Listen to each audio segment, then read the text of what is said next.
Ayan na mga katribo Wow! at luto na ang ating adobo. Wow. Ayan nga mga katribo, ito na naman tayo at, sa ating kusina. At tayo ay magigisa na naman ng katribo. Buksan natin. Wow! Ayan, tuyo na siya. Lagyan na natin ng timpla. Nilagyan natin ng chili garlic. Nilagyan na natin siya ng toyo.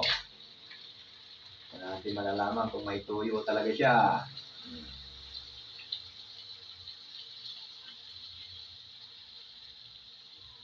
Dahil nilagyan natin siya ng toyo, siyempre lalagyan din natin ng suka.